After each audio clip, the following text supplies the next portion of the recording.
नमस्कार। Felicity TV में आपका स्वागत है। फेलिसिटी टीवी आज ऐसी चीज़ दे रहा है जो कोरोना काल के कड़वे सत्य हैं। आप इतने आगे करोगे तो धीरे धीरे ये सरकार तक पहुंचेंगे और शायद सरकार भी इसमें कुछ एक्शन लेगी।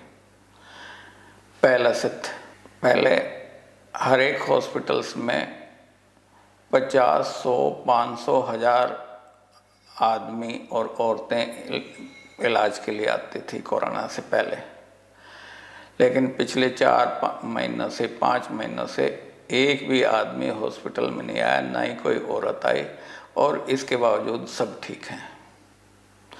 तो क्या हम ये कह सकते हैं कि छोटी मोटी बीमारियों में ही लोग घरों से निकलकर डॉक्टर के यहाँ पहुँच जाते थे और उसमें काफ़ी अच्छी खासी आमदनी डॉक्टर्स की हो जाती थी, या बिना मतलब सरकार को इतने डॉक्टर बढ़ाने पड़ रहे थे कि हॉस्पिटल में मरीजों की देखभाल कर सकें। दूसरा सत्य,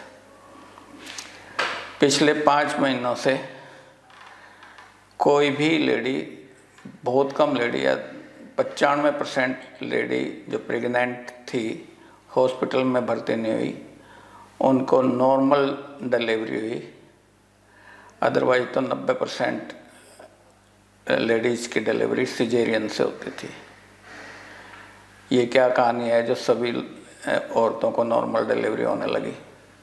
क्या इसमें भी डॉक्टर्स का पैसे बनाने की स्कीम थी, जबकि डॉक्टर एक ऐसी बॉडी को माना जाता है जो मानवता की सेवा के लिए हो। तीसरा सत्य, बड़ी बड़ी शादियाँ होती थी, पनीर बनते थे, खोया बनते थे और खोए की मिठाई बनती थी, सब जनता दूध पीती थी।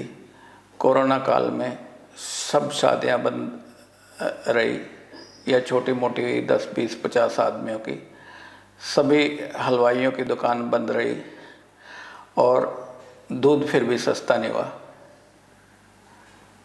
तो ये दूध जो फालतू था कहाँ से आता था और उस दूध का क्या हुआ, ये भी खोज करने की बात है। एक सत्य और हुआ कि 2-3 महीने तक कोई भी आदमी घर से नहीं निकला, लेकिन सभी के घरों में सामान पूरा था। क्या हम घर में इतना सामान एक्सेस रखते हैं कि 2-3 महीने तक सामान की ज़रूरत नहीं पड़ी?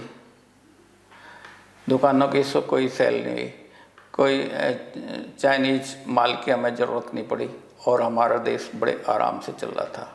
चाइना का ये भ्रम कि भारत बिना उसके सामान के चल ही नहीं सकता, तो ये कोरोना ने ही तोड़ दिया, जो कि उसकी प्रोडक्ट है। गंगा और यमुना का प्रदूषण लेवल बहुत हद तक कम हो गया बिना किसी बजट के, जबकि इस पर कई हज़ार करोड़ रुपए का बजट कई सालों से खर्च हो रहा था। दिल्ली का पोल्यूशन भी कम हो गया बिना पोल्यूशन के इक्विपमेंट लगाए, बिना किसी बात की, और किसी का काम भी नहीं रुका। तो क्या बहुत सारे लोग ऐसे घूमते हैं बिना मतलब के, आज यहाँ कल वहाँ, हमें इसको देखना है और रोकना भी होगा। इससे बिना मतलब देश का डीजल पेट्रोल खर्च होता है और देश की अर्थव्यवस्था कमज़ोर होती है। अगला सत्य यह है कि सभी देशों की अर्थव्यवस्था खराब होगी चीन को छोड़कर। चीन में कोरोना नहीं है, बाकी सारी दुनिया में कोरोना है।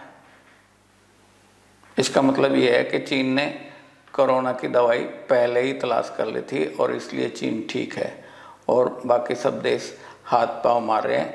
और चीन शक्तिशाली है, बलवान है, इसलिए चीन को किसी को कुछ कहने की हिम्मत नहीं। लेकिन अभी देश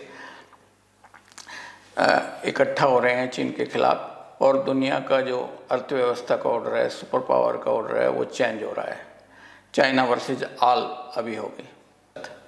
पाकिस्तान में कोरोना का इलाज अल्लाह से करने के लिए कहा गया है, या प्याज से करने के लिए कहा गया है। जो अल्लाह का नाम लेगा वही कोरोना का इलाज उसका ठीक हो जाएगा।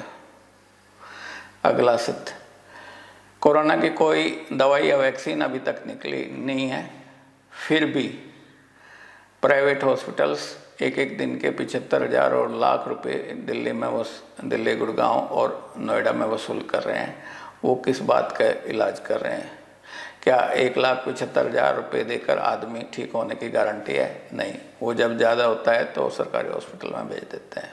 अगला सत्य, आदमी पहले आदमी से मिलने के लिए जाता था, हाय बाय हेलो होती थी, लेकिन अभी कोरोना काल में आदमी आदमी से डरता है। मास्क और सैनिटाइजर 6 महीने पहले कोई नहीं जानता था, दवाई कंपनियों के अलावा, लेकिन अभी हर एक छोटा बच्चा जितना भी छोटा है वो मास्क और सैनिटाइजर के बारे में जानता है। Thank you.